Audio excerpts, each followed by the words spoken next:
नमस्कार दोस्तों, आज हम आपको ले चल रहे हैं भारत के सबसे पवित्र एवं रहस्यमय तीर्थ में से एक, जहां हर साल करोड़ों श्रद्धालु अपनी मनोकामना लेकर जाते हैं। जी हाँ दोस्तों, हम बात कर रहे हैं माता रानी के दरबार माता वैष्णो देवी की। चलिए चलते हैं दोस्तों, एक प्यारा सा कमेंट करके जय माता दी के साथ। यह मंदिर एक अद्भुत यात्रा है जहाँ भक्ति है, आस्था है और छुपे हैं कई सारे ऐसे चमत्कारी रहस्य। तो चलिए चलते हैं दोस्तों माता रानी के दरबार में।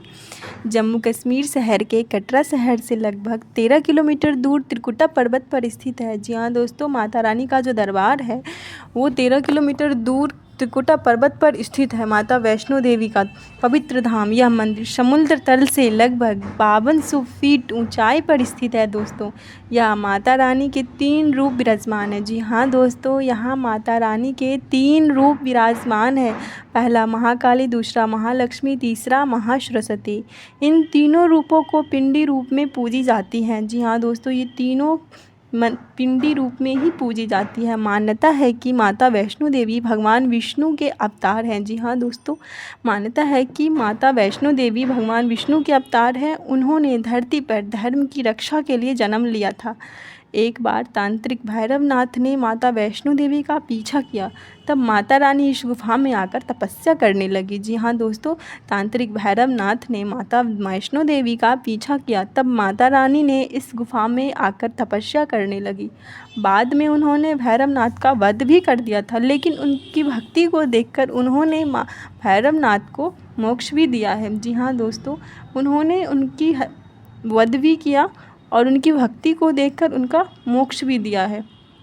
आज भी माना जाता है कि माता रानी के दर्शन करने के बाद भैरवनाथ मंदिर जाना अत्यंत ज़रूरी है, तभी यह यात्रा पूरी मानी जाती है दोस्तों।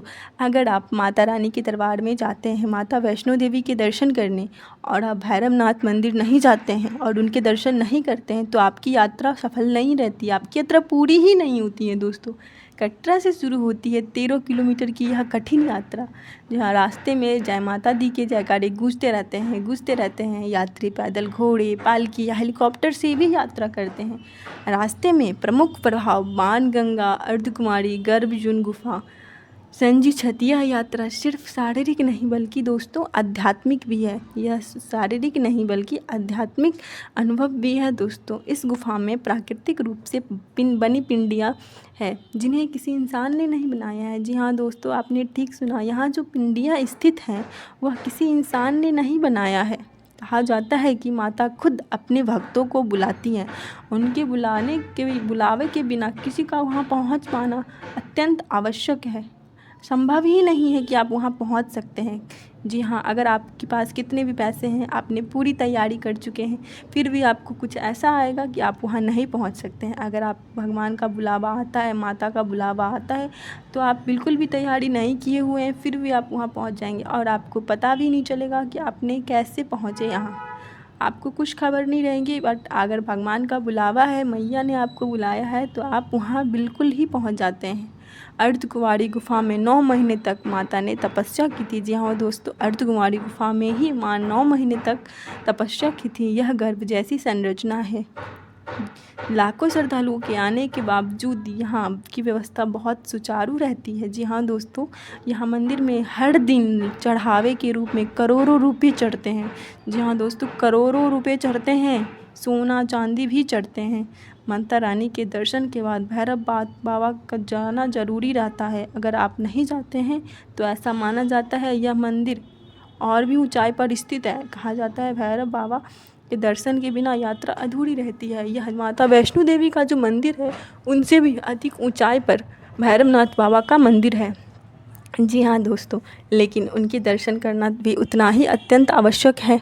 उनके दर्शन करे बगैर अगर आप वापस आ जाते हैं तो आपकी यात्रा सफल नहीं रही, आपकी यात्रा पूरी ही नहीं होती है दोस्तों। तो दोस्तों, यह माता वैष्णो देवी की मंदिर की कहानी भक्ति, रहस्य और आस्था से भरी हुई है।